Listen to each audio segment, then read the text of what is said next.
गांव भर के पापी एक तरफ क्यों भागे चले जाते हैं, वह क्या है। और वे सब बैठकर कान्जी को इतने आनंद से क्यों सुनते हैं। कान्जी उन्हें समझा रहे हैं कि आत्मा पाप करती है नहीं, वे पापी बड़े प्रसन्न हो रहे हैं। स्वामी जी ठीक कह रहे हैं आप में, वे सिर हिला रहे हैं। कान्जी उनसे पूछ रहे हैं, समझ में आया। वे सब पापी कह रहे हैं, बिल्कुल समझ में आया गुरुजी। वे उठकर फिर पाप करेंगे। वे अभी जहाँ से आए हैं पाप करके आ रहे हैं, लेकिन अब उन्हें एक आदर्श बड़ी रहत दे रहा है कि आत्मा तो पाप करती ही नहीं। इस सिद्धार्थ को वे मान लेंगे। यह आदर्श बड़ा सिद्धांत को मान लेंगे और यह आदर्श बड़ा प्रतिकर है। पापी के लिए इसे सुधार आदर्श कुछ नहीं हो सकता, क्योंकि पापी का जो बोझ था उसे प्राणों पर जो भर दिया वह अलग हो गया। उसे पापी होने में सुविधा मिल गई। अब वह ठीक से पापी हो सकता है, क्योंकि आत्मा पाप करती है ही नहीं। जब आत्मा पाप ही नहीं करती तो फिर पाप करने में हर्ज क्या है। 10,000 वर्ष में हमने आदमी को आदर्श दिया, आदमीयता नहीं, और आदमी धोखी सिद्ध हुआ।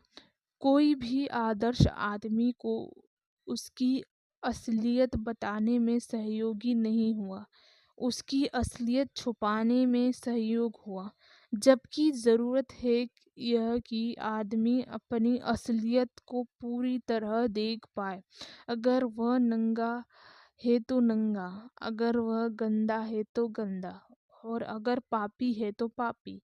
मैं जैसा हूँ मुझे अपने को पूरी तरह जान लेना जरूरी है, क्योंकि मज़े की बात यह है कि अगर मैं पूरी तरह यह जान लूँ कि मैं कैसा हूँ तो मैं एक दिन भी फिर वैसा नहीं रह सकता। मुझे बदलना ही पड़ेगा। अगर मुझे दिखाई पड़ जाए कि मेरे घर में अगर आग लगी है तो मैं अपनी पूछने जाऊंगा कि मैं बाहर निकलूं या ना निकलूं। मुझे अगर दिखाई पड़ जाए कि मेरे घर में चारों तरफ आग लगी है तो मैं भी किसी शस्त्र खोजने जाऊंगा। फिर जब मकान में आग लग जाए तो निकलने की विधि क्या है। नहीं, जब मुझे दिखाई पड़ जाए कि मेरे घर में चारों तरफ आग लगी है तो दिखाई पड़े के बाद मुझे पता भी नहीं चलेगा कि मैं बाहर कब हो गया हूँ। मैं बाहर हो जाऊं, लेकिन मेरे घर में आग लगी है और मैं कह रहा हूँ कि चारों तरफ फूल खिले हैं, आदर्शों के फूल, और साधु संत समझ रहे हैं कि आदर्श की वर्षा हो रही है।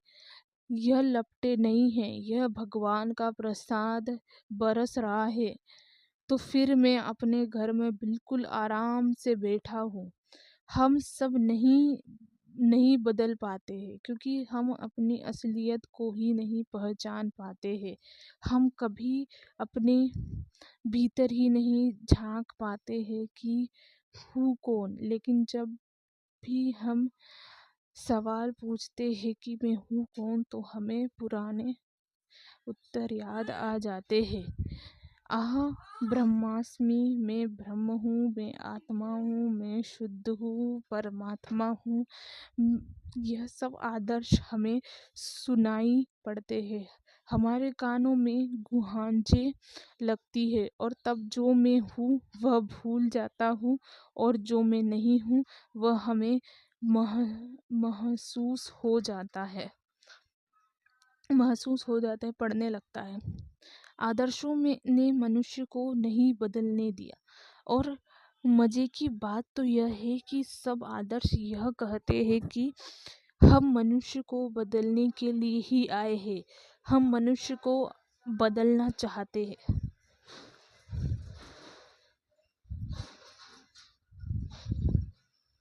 सब आदर्शों का दावा यह है कि हम मनुष्य को बदलना चाहते हैं, और मैं आपसे कहना चाहता हूँ, कोई आदर्श मनुष्य को बदल नहीं सकता, अथवा बदलेगा आदर्श नहीं।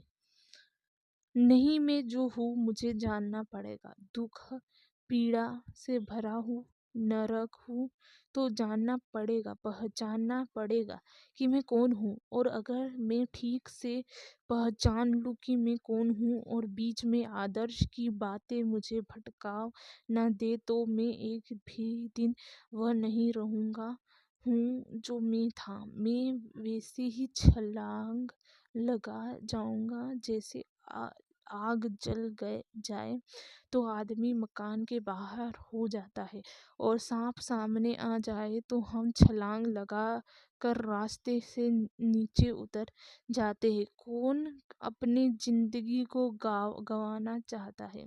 लेकिन हम आदमी के कारण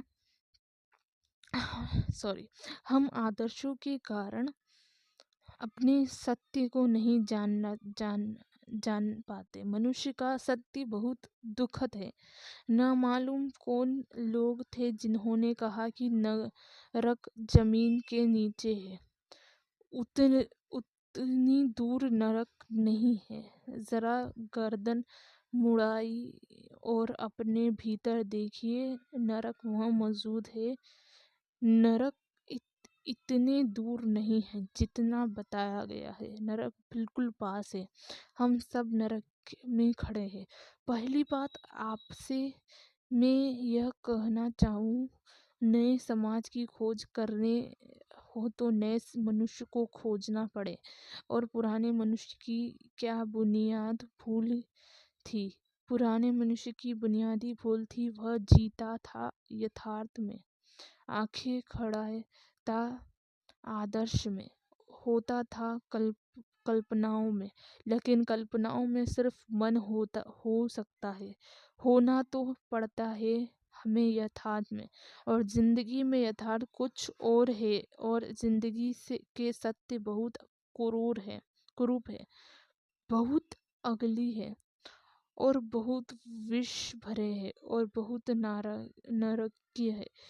इन्हें जानने के लिए जरूरी है कि आदर्श से हमारा मन छुटकारा पा जाए। नहीं, कोई आदर्श नहीं है, यथार्थ है। और यथार्थ को जो जानता है, उनकी जिंदगी में एक परिवर्तन होना जरूरी है। अगर मैं अपनी हिंसा को पूरी तरह पहचान लूं, तो मैं हिंसा नहीं हो सकता, असंभव हो जाएगा। और अगर मैं हिंसा ना पहचानूं, तो मैं अहिंसा होने की कोशिश कर सकता हूँ, रहूंगा हिंसक। और यह भी हो सकता है कि मैं अहिंसा हो भी जाऊं, तो मेरी अहिंसा भी बहुत गहरे में हिंसा ही होगी, और मैं अहिंसा से भी हिंसा का काम लेना जरूर लगूंगा।